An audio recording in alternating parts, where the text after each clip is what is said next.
Matur nuwun, wah wis dipinangkani. Ayo, Mbak Penti nyekel mik. Tak tes nek cen kowe murid SMKI, aku arep njaluk jineman. Jineman ki klasik. Dadi nek cah nom tawa iso nglagokke jineman. Jinemane jineman kandhet jajal tak tes. Jare cah sekolah nek ora iso ya wis rasah sekolah. Rabiolo rezeki wae.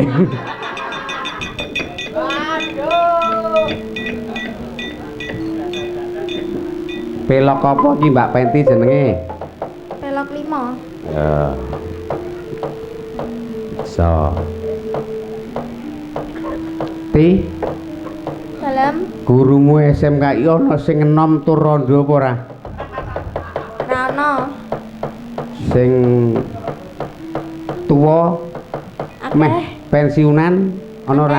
Akeh. Akeh. Gelem karo aku ya? Ora. Bapakmu bagus ora? Biasa. Nek nggo kacamata niki kaya apa?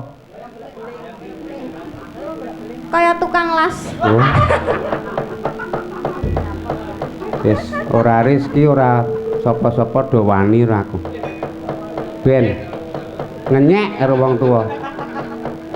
Titenono sesuk bayarmu sethithik-sethithik. Arep ora nggon kae mung sethithik. Sekarang iki mung pindah latihan tenan kuwi. Jengkel aku. Gek nembang. Iya, aja galak-galak.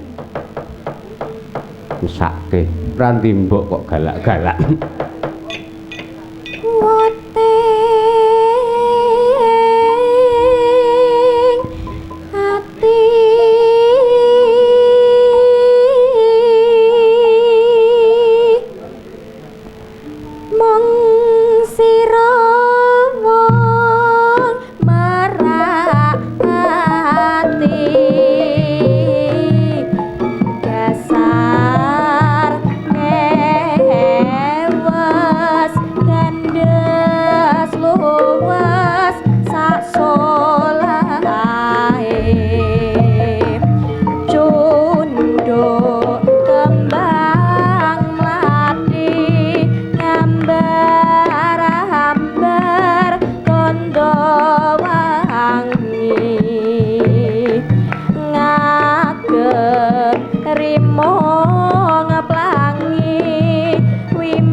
Keceri.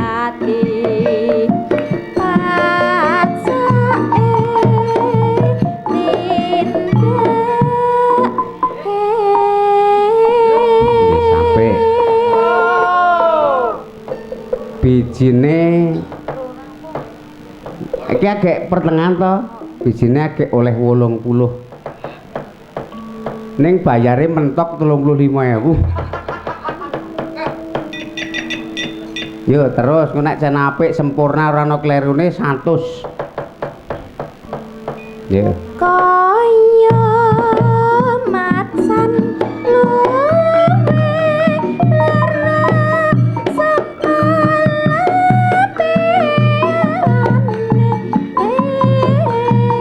dadi lan pantese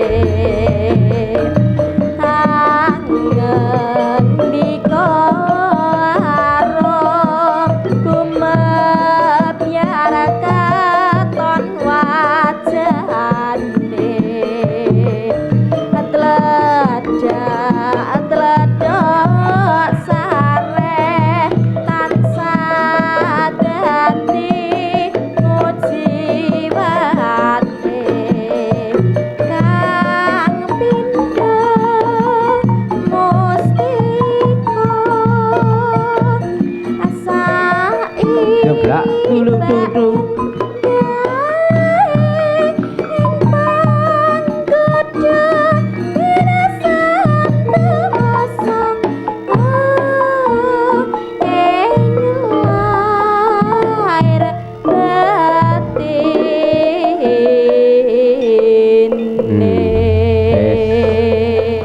apik suaramu. Mengko rak yo ana wong munggah nyawer tinteni. Apik iki. Dene sone apik mbok mau ngene iki. Sesuk tak nggo ya. Pira ki nek nggo wayangan sak wengi? Oh nderek ya wis sesuk ya 350 ya. Solare tok 600. Nah iki nganu nak piye?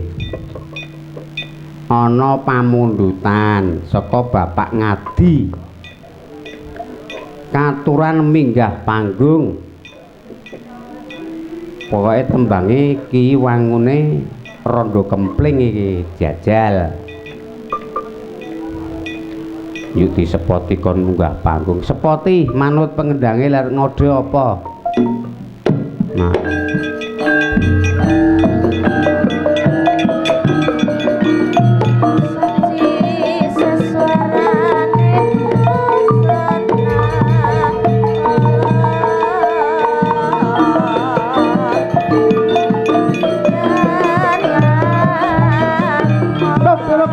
Dok. Monggo Pak kula aturi minggah panggung.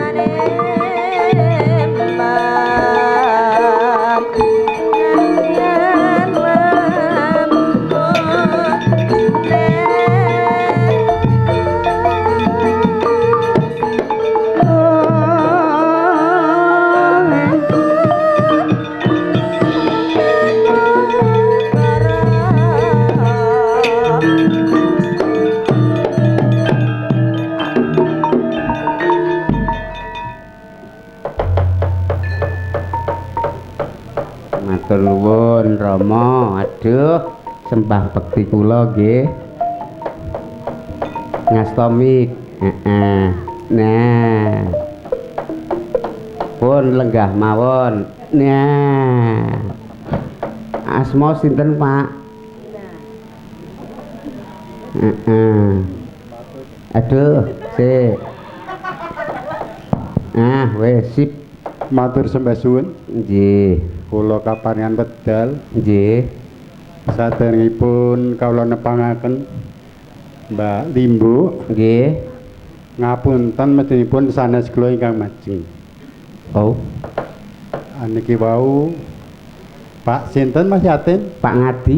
Pak Ngadi. Nggih, ten serat niki Pak Ngadi. Nggih. Ning pripun niki Pak Ngadine? Pak Ngadine nembe wonten adicara ingkang langkung penting menawine. Lajeng nggih pun kasuwun saking penyanipun Bapak Yatin kula makili ning kula sing penting wonten mriki yen napa perlune mawon. Oh, nggih. Asma sinten, Pak? Nami kula nek dereng genti Pak Sumbang. Oh, Pak Sumbang. Nggih.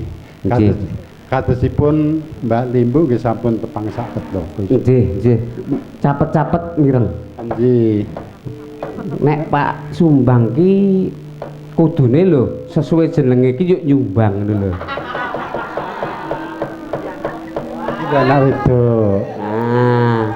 Sijine Mary. Sijine mengke saking Mas Petruk mau, saking Mbak Limbu mau. Oh. Jaya Endo iki. Nggih saderengipun Mbak Limbu kawula ngaturaken sugeng dalu, sugeng panggihan kaliyan sedaya keluarga ageng masyarakat Dusun Trowolo, Kelurahan Pengasih, khususipun ingkang mengkugati menika dipun sepuhi panjenenganipun Bapak Yatin sak keluarga ageng nggih Pak Yatin nggih. Nggih. Mugi ngenipun dedagangan bakul bakmi lan sanesipun pinanggih lancar lan tambah berkah. Amin. Wah, jan. Kaping kalihipun nggih Mbak Limbu sak keluarga ageng nggih ngenipun makarya wonten ing babagan seni tansah lestari ngrembaka lan tambah gumebyar saindenging nusa. Amin. Ugere panjenengane ndongake tulus dadi tulus kalih mboten medhinipun Mbak Limbu saking napa nggih wis kula wong iki tekan ati napa bener Nggih, ketoke tulus ketoke. wong kados Mbak Limbu nggih pun nate dugi papan kula wonten kali Nggih, matur nuwun nggih Pak, panjenengan kersa ngregengaken mangestoni. Waduh jan. Ngapunten Budi. Lah niki keluarga ageng sedaya niki riyen sami sesarengan niki bapak sedaya. Nyuwun ngapunten kula nderek sowan. Nggih. Niki mboten karep kula janjane ya ora pantes. Pun manula ngaten ning mergo raos pekewo kare Pak Yatin jadi kudu makili Mas Ngadi. Pun sae panjenengan pinaka badan wakile Pak Ngadi. Kalian ngaten Mbak Limbu. Nggih. Niki kula napa nggih? Raos trenyuh pripun dene Mbak Limbu rawuh wonten mriki ngasta pagelaran menika dipun dherekaken sederek kula ingkang sanget kula tresnani panjenenganipun Bapak Pranjono saking Sugeng. Nggih, menika rencang sekula. Ah nika ngeten wau kira kula kodanan terus kula ngebel Pak Pranjono wau, tulung Pak nek lega kalih longgar kula diterke ten pengasih ajeng ngejog wayangan ngeten. Ah terus dilalah pas lega mboten nonton acara yuk kula didugekke dugi mriki wau. Piyambake piyayine nggih walah ber budi bawareksana. Riyen kula gek saged pentas ten Bali Desa Sogan nggih niku sing nimbali kula dugi gubuk kula kok niku. Nggih maneka kula nggih. Nggih. Derek mirengaken Nggih. medal live streaming Mas Widianto Mbak Limbu kok Mas Widianto. Nggih, mboten napa-napa, jen jenenge niku kok. Niki Mbah Mangun, ngapunten Mbah. Arep bacekake mawon. Nggih. Kula tak napa nggih niki para sepuh Jenengan mantuk kali sing gender. Ning simbahku. Awune tuwa mriku nggih. Alah mboten namung tuwa, Nggih. keliwat tuwa. Nggih. Niku karang riyen le ngeten niku mergo dadi juragan wedhus. Dadi kupinge teng jepiping ngeten niku. Sampun bagane dhewe-dhewe Ibu. Tenapa-napa. Niki ndak mengke sami mirsani bosan wong kula mboten seniman nggih. Munggah panggungan rasane ndedeg niki geter banget teng dodo. Nggih, amin. Kula tak napa nggih nderek napa seklimah rong klimah. Sinambari Jodo. Nyekar. Nggih, sinambari. Nggih, sinambari Jodo. Oh, sinom. Nggih. Pelok mawon nggih Mbak nggih. Nggih. Pokoke wiyaga kula niku mboten nguciwani napa-napa saged. Napa-napa iso ngaten.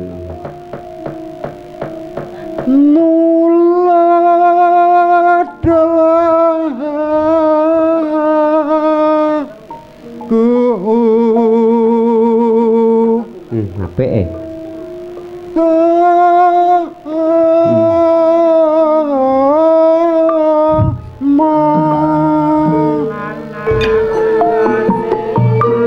Sae.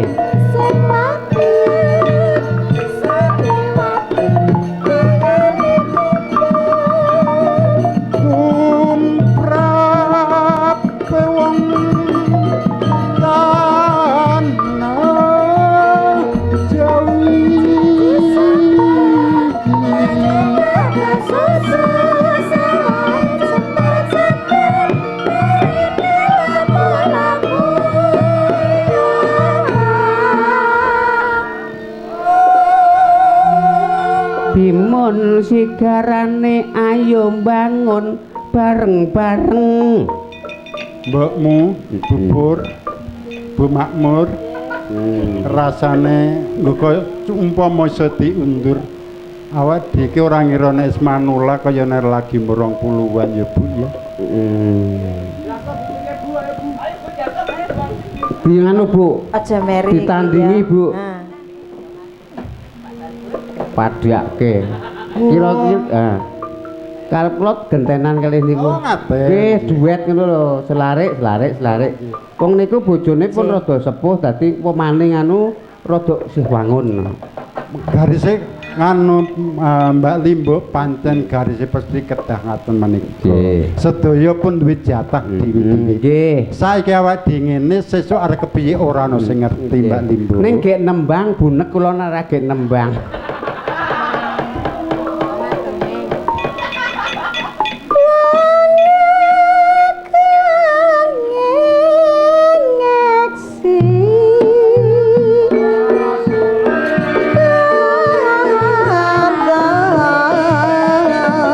Jenang kula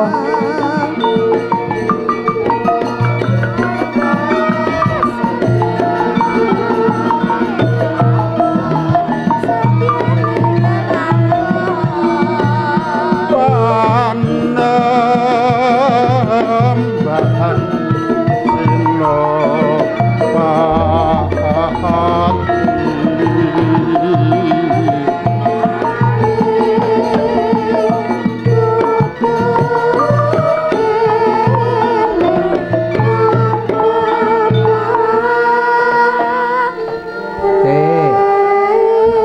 Yuk Bukirno. Sekarang yo setitik dum setitik. Yuk Bukirno selarik. Yo gotong royong. Niate sambatan kok nggih. Nggih, rasah ngomong wis do ngerti. Yo. Kapati aman soti. Yo Pak Sumbang.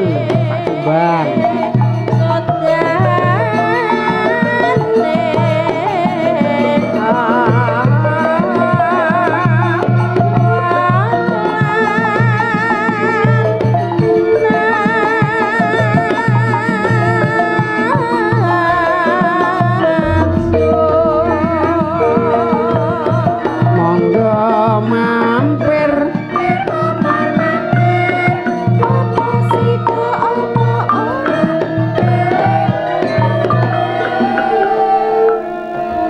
para pamirsa sedaya ngapunten Ibu. nggih, pripun? Nek kula ngeten niki jenengan do meri mboten. Wah, iki lega Sing ngejek meri rame iki. Sing meri dalange. Ngejak rame. Pak Sumbang, Dalem sampean nek piyai loro niku upama do dene rondo pilih ngendi? sedaya kula pilih. Wah, Ananging kula pilih sedaya dados sederek. nggih. Betul itu. Bebete ucul nganune metu. Pinep Waduh, iso ngolet bareng.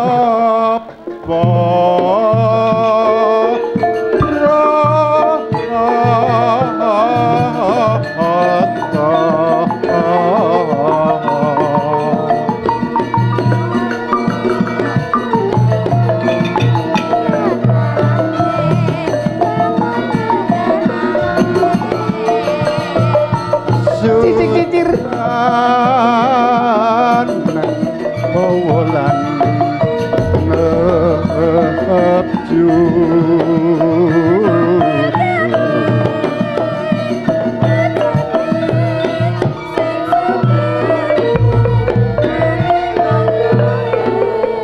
Kuwi Pak, nek do ajeng preso kelakuane sinden-sinden kula. Senengane ki nyemoni wong anteng, kene kuwi wis meneng wae sih digesak-gesek. Bukirno kuwi marah-marahi. Aku Begane meneh. kambil ijo, bejane sing duwe bojo ning aja loro. Siji Lah kok wae ra nek- duwe kok. nek ke aku kok lemuni degane kambil abang, bejane sing dadi dalang ning bojone do ilang. Wancine mangke kondur balik mboten kirang dalan. Wah, Mbak nggih, Petro. saged ugi. Niku lampahi gesang kedah menika kang kedah pun liwat. Nek kula ki mboten getun kok pada kenyemimih ngono apa?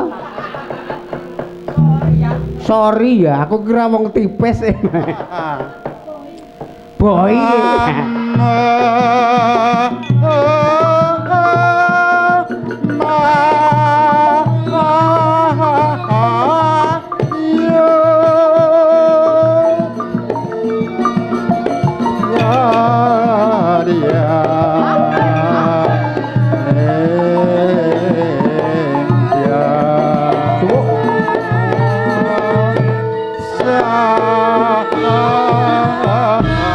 kucing ya.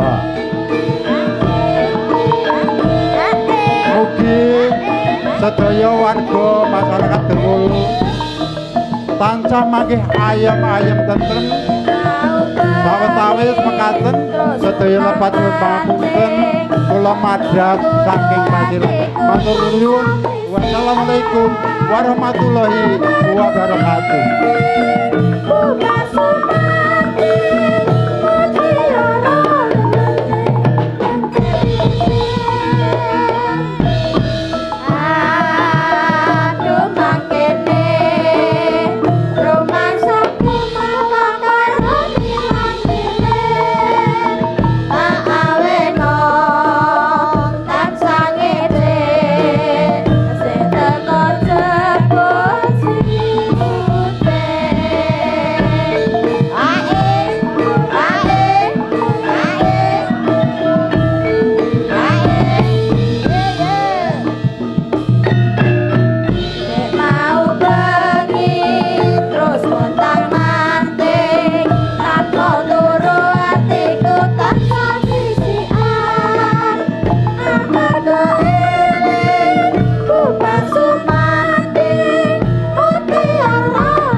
Kripik gedang kripik tela sithik edang watone ronton nok mengko ditutuki gara-gara oh nggih sendika dawuh ki netepi kewajiban ditutukake sikik lakone ya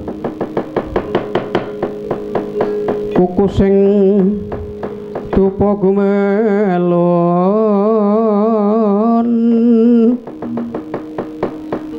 ngening kentiasa ngabeki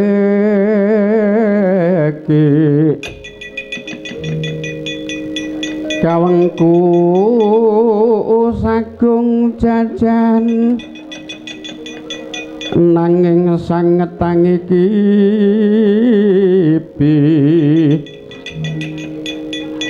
sang resikane ka putra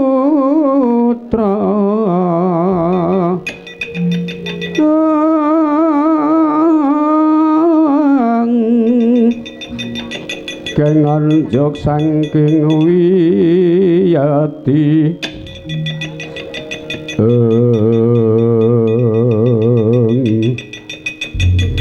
sinigek inging wonten pamujan anggih inging wonten pasiban Jawi Prabu Baladewa ngawi sangganing para senopati Ndrawati yen to kacandra bidaling Prawadya Bala Bida Gacah Wijil sang kiwadilan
Tetekadya butula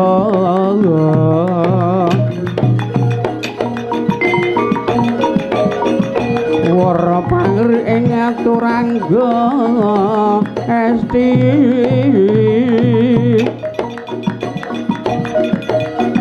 rekata enggan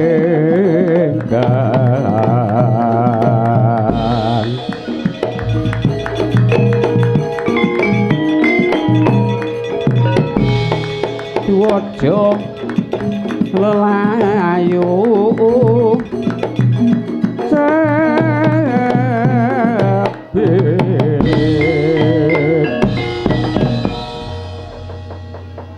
I jagat dewa Bathara Diwastyaki sumadung dawuh Koko Prabu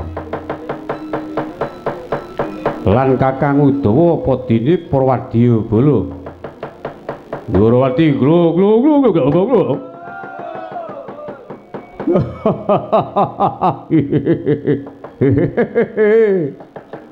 ingkang abdi Bandrawajaya nungsung pawarta sinuwun mengkono Kakang Bandrawajaya mung Dimas Tyaki tak aturi tata-tata gandeng Yayi Kresna wis kendikake yen iki mawon lakuning telik Sandibaya iku ralu kejaba mung subriyane Yayi Kresna yen Kakang Semar iki mau dudu Semar sak nyatane mula luwih becik bakal tak tungko tak tututi playune Kakang Semar iki mau ing matur tata-tata segayuda mbok menawi Sang Duratmaka menika wau mboten namung izin mbeta wadyagala sagelar papat tata-tata kang dawa piranti gegaman perang di gawa supaya kanggo gawe nalungguhi para mungsuh kang nekani ngestaken dawuh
pang seneng kang wali sandang walikat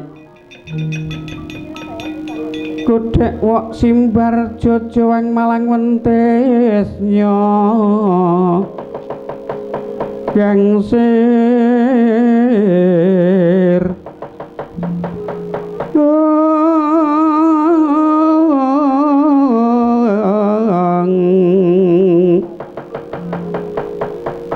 Kodhek wok simbar jojong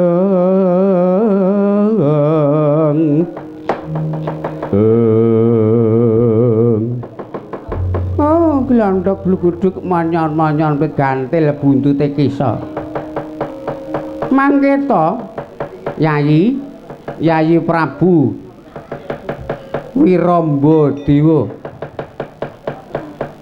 kula Kakang Pendandula nggih panjenengan menika sak peguron kalian kula sami-sami putra siswanipun Ibu Betari Durga. Kasinggihan.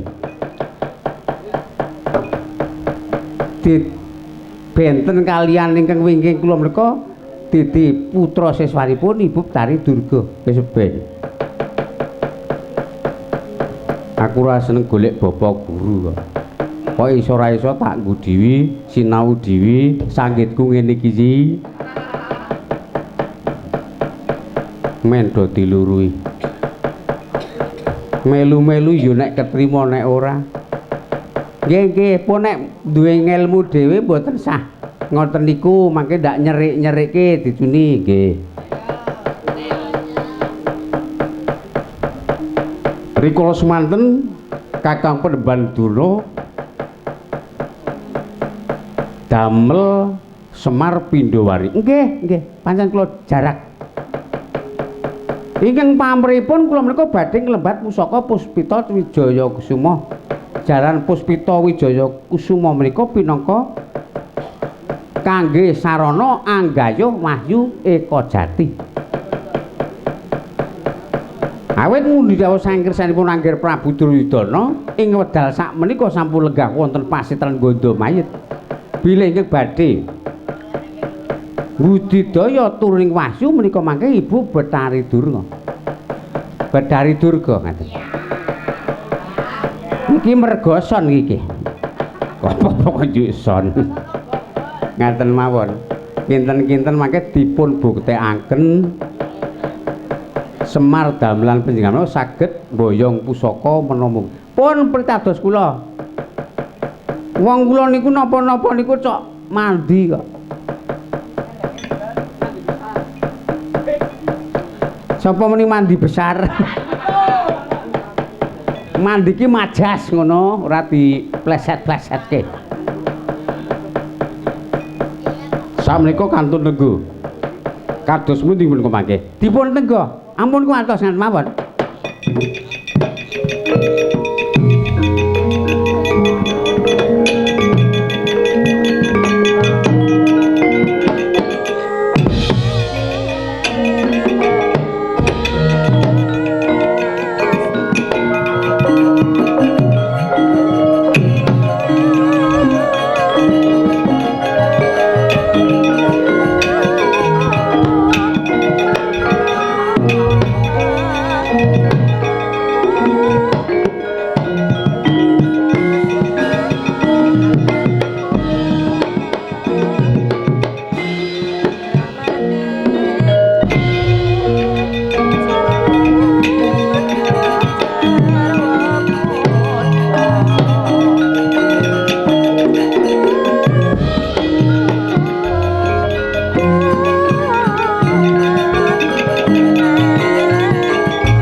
Panarlian Walmat Jaling Latri Cinandak Risang Trusta Jumena Cinandak Risang Trusta Jumena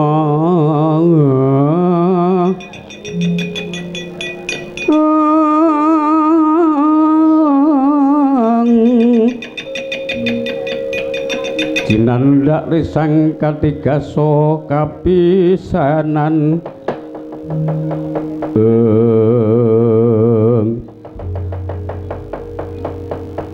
Dicuni pripun Kakang Tuna Semar gawean kula pun wangsul pinter gawe Semar nggih idepor ngadekke nggih napa sampean wong dudalang duwe kaya tok godak gadekke nggih pun monggo lah cobi dipun ngendikani lajeng angsal damel menapa mboten Semar kula penben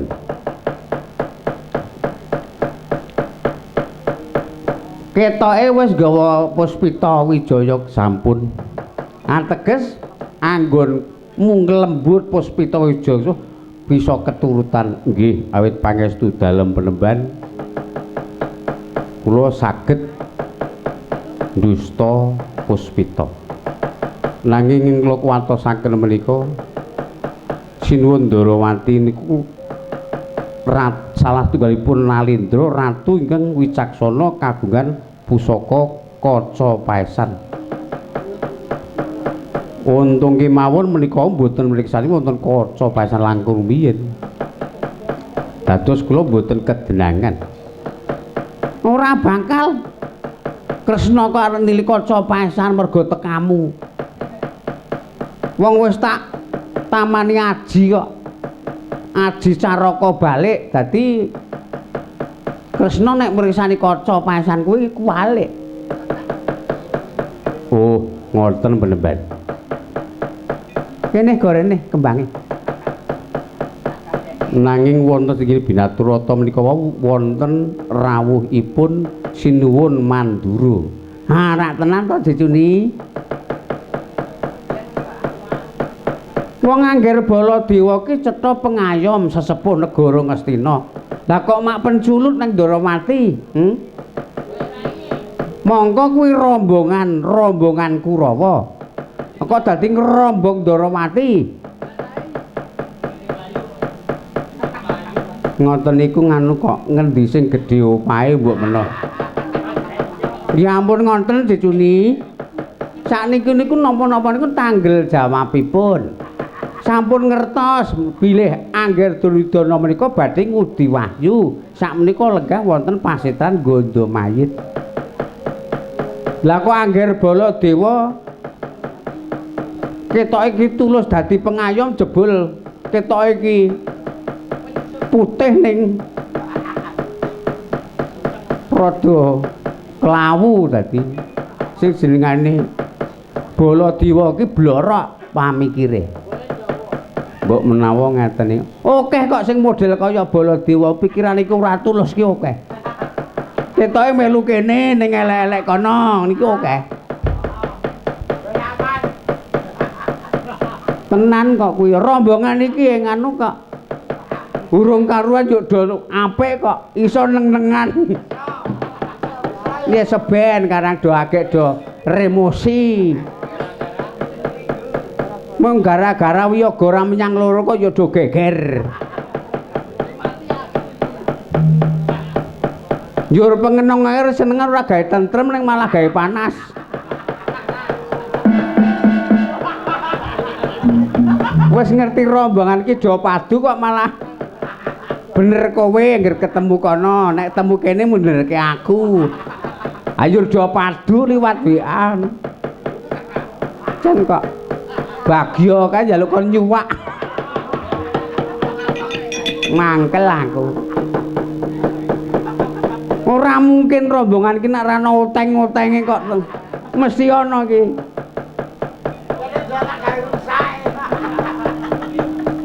ketara latihan kok telat-telat terus pun ngaten mawon nggih niku Puspita dipun suwun ngaten mawon terus kersanipun panjenengan kados pundi kene Mas gorene Mas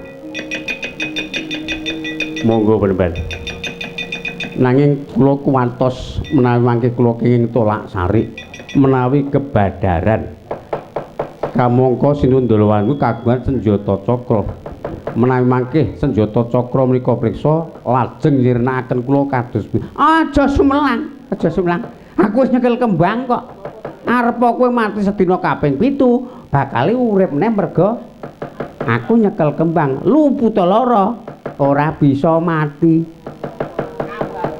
ning nek kula pilih njuk mati sek ngono wae mbangan lara ora mari-mari angge nek sampean atepe ya wong urip ya mung kokean utang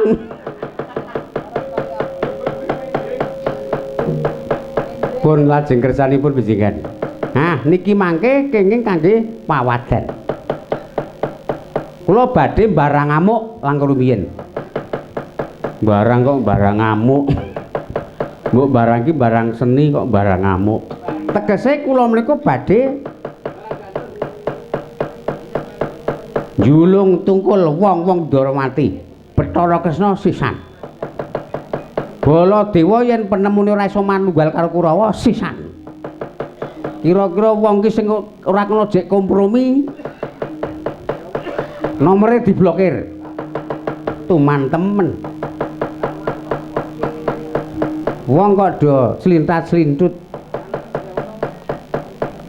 nggih pun ngaten mawon monggo kula sumanggaten dhateng panjenengan benemban wis aja sumurang Semar sesaking ronanggana gawe gelar sira wanggong maguru gangsa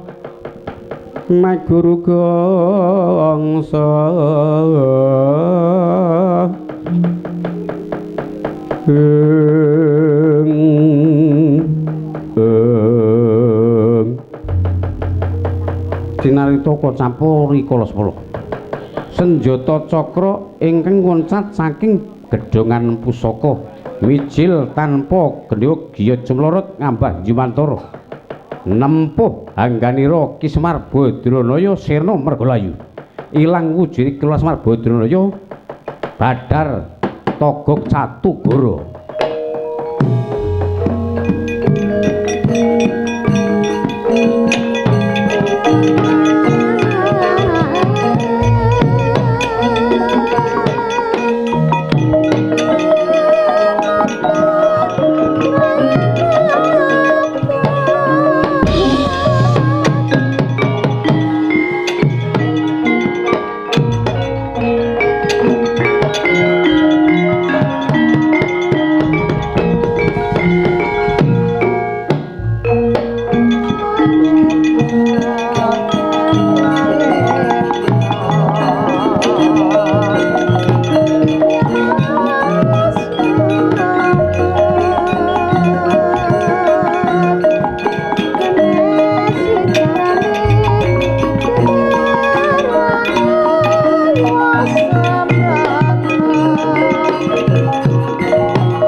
jebul ngoten niku to. Nggih. Ingin kula damel Semar menika mau togok. Togok. Kakang Adira Bilung. Lah kok dadak mawi togok. Merga togok kuwi adine Semar dadi ngerti lambe atine. Ora mokal yen pinter boyong pusaka merga pancen tak gawe Semar togok. Nanging kula menika tansah deg-degan bener. Deg-degan kepiye? Menika menawi kula mangke kedenangan kok dados menapa niki mangke kula duh yung-yung.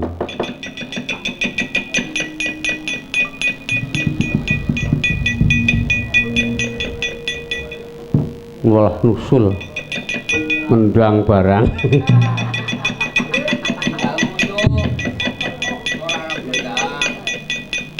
Alah kesinggung. Kok iso ya kok ngono kesinggung. Tagok. Kaya dadak nusul ba. Alah karang aku ki ngawat-awati kowe kok gok. Wong arep tumindak culika kok kowe ora tok pikir. Merga kowe ora arep nampa ganjaran to. Yur dikokon karo Durna yuk kon nyolong kembang to. Aku ngerti. Ning ya kemau Gek. Nek kowe engko duwe kabejan oleh kekucah saka Penemban Durna ya kemau arep dine akeh kae upamane aku arep njaluk. Lho sebabe merga kuwi hasilmu rezekimu kuwi saka tumindak culika. Colong jupuk barange tangga kuwi ora becik. Malah bisa nampa hukum karma lan bisa uga nampa sapu dendaning Jawata. Duh, yung dos pundi Penemban menika mangke kula badhe nampi sapu dendanipun Jawata. Aja sumelang to, Kok. Ming ngomonge bilung. Jawata ki saiki wis ora nyapu. Tegesipun sapu dendaning Jawata ki ngunduh poing pakarti ngoten Kakang Duna. Nek cara saiki hukum karma. Ora ngandel. Apa-apa ki saiki ki gumantung tekad lan niat. Sementing mental kok. Mentale dadi hasil ya kuwi rejeki. Nek cara kula ngaten iki nggih pun dikandhani kok malah. Ajeng pripun? Duwe pengayom kados menika angger Baladewa nyatane ban cindhi ban ciladan. Duwe pengayom kok blirik atine. Nek kula pun mboten srota. Oh nggih pun. Nggambarake angger Baladewa ki mata pitane wong Ndwarawati. Mata-mata. Mbok ngagem sastra sing sae. Netra pengawasane wong Ndwarawati. Kokean ukara. Pancen ngeyel kok. Wong diwarai apik-apik kok wangsulan. Wong kok mewaton iso wangsulan. Karang ilmune Sugiarto. Ming waton iso wangsulan.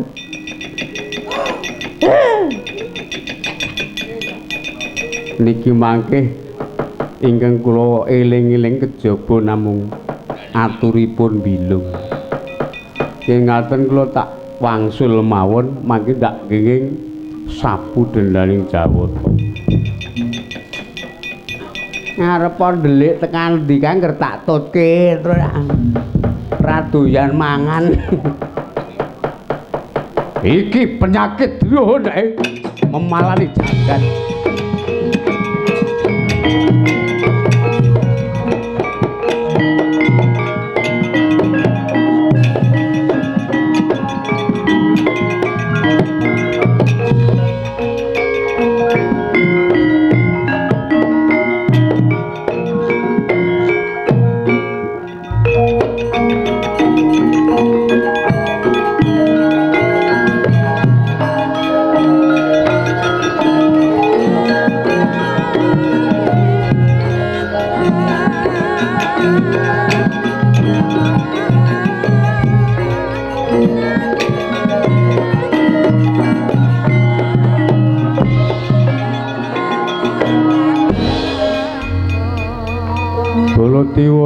Dalu micil saking asta saking ngasta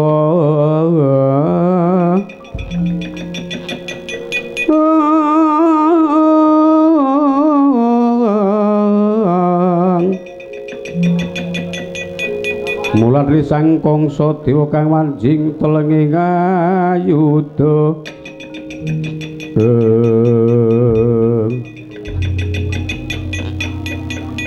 Oh glandhok glugudug manyar-manyar. Mboten badhe pangling menika angger Baladewa. Leres. Panjenengan dugi Ndwarawati.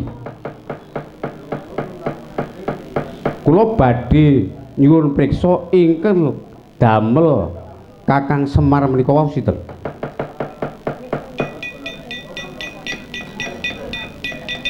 Ingkang damel Kakang Semar menika wau sinten? Ingkang damel Semar menika wau kula nggih.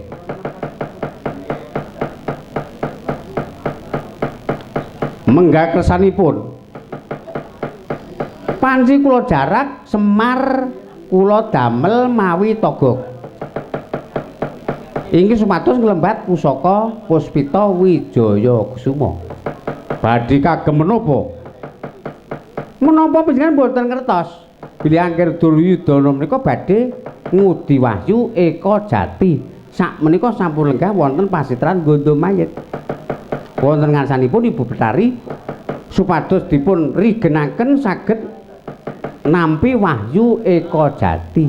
Lah panjenengan kok pengayom ngaten wonten rembag kados ngaten panjenengan boten prisa boten wonten pawartos menapa-menapa ingkang naminipun pengayom menika boten sah dipun caosi pawarta boten sah ingkang naminipun rombongan menika boten sah dipun bulan bali dikabari anggere menyang di WA menyang tukang takon tanggalan nek dadi rombongan terus ngungak tanggalane dhewe-dhewe bola-bali goleki kancane wis do tekan nggone wis subruk latihan mah mijeti wong liya domah dadi tukang pijet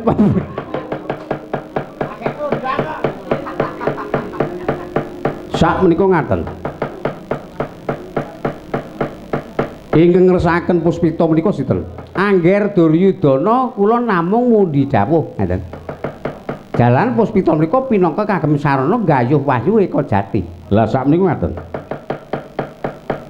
gandeng panjenengan menika badhe ngersakaken Puspita mbok inggih pusaka Puspita menika kula suwun wangsul miyin jalan menika dados tanggelan kula menawi panjenengan badhe nyuwun ngampil Puspita monggo kula dhiraken lenggah wonten Ndarawati mangke panjenengan menika kantun lenggah kula ingkang matur lan panjenengan boyong Puspita men sampun wonten tangan kula kok dadak wangsul rono rene klitah-klitih kesuwen ampun tentangan kula kok dadak jejer meneh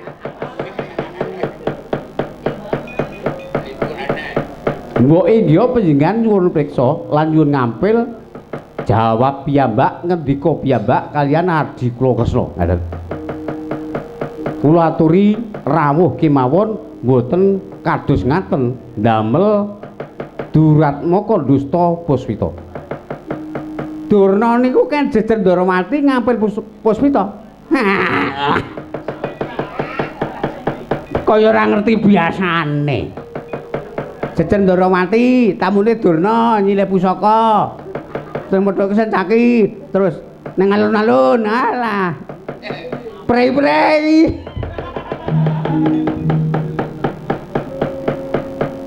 nganggo prei-prei barang sampeyan mendel mawon diculik oh nggih sakmenika ngaten gandeng Puspita menika dados tanggelan kula menika badhe kula suwun wangsul menawi panjenengan badhe ngersakaken Puspita monggo panjenengan jawab piyambak wonten ngarsanipun Yayi Kresna oh mboten saged Puspita niku wonten tangan kula ngaten menapa panjenengan badhe nuwuhaken kamurkan kula gempung kula nesu nggih mboten napa-napa kok aming wong nesu kok padha-padha rembongan nesu ora apa-apa kok sing demung nesu pamane sing ngempul ya nesu sing ngendang mecucu ora apa-apa pancen kudu ngono kok asik asik ame wong nesu kok Sakmenika sepisan malih kula tak matur gandeng Puspita menika dados tanggelan kula badhe kula suwun wangsul. Ngaten. Mula bukanipun Puspita saged kecepeng panjenengan menika kula ingkang matur kalian Yayi Kresna. Menika kalepatan panjenengan. Panjenengan ingkang kirang wicaksana, mboten kok nyalahke kula ngeten. Pun sak menika kantun pusaka dipun paringaken dhateng kula mboten. Mboten. Tak jaluk entuk apa ora. Wong ora kok ngeyel. Panjenengan kula tresnani. Mbok iya panjenenganku melas dhateng kula. Yen ngantos Puspita menika mboten wangsul wonten ngarsanipun Yayi Kresna kula dados parang jujuan. Niku urusan panjenengan ngeten.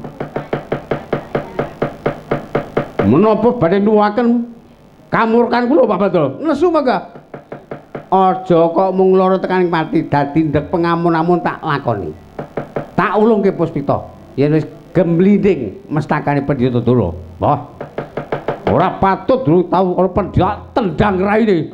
Baladewa krasa tangan wae. Otak.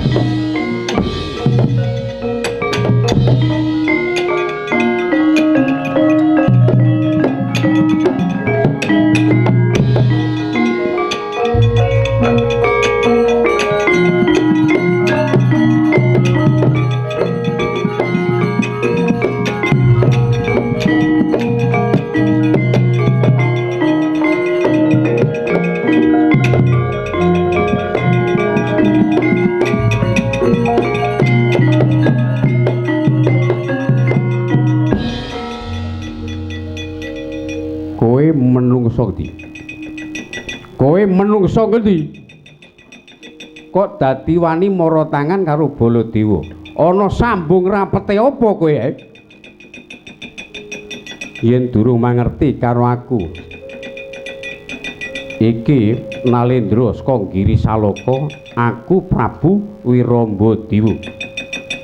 Padha dene putra siswane Ibu Betari Durga nunggal sak pegurun karo Kakang Penemban Dara.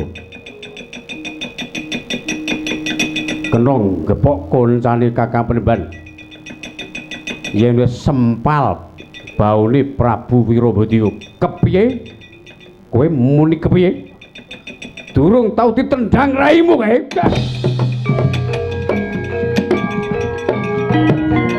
Oh.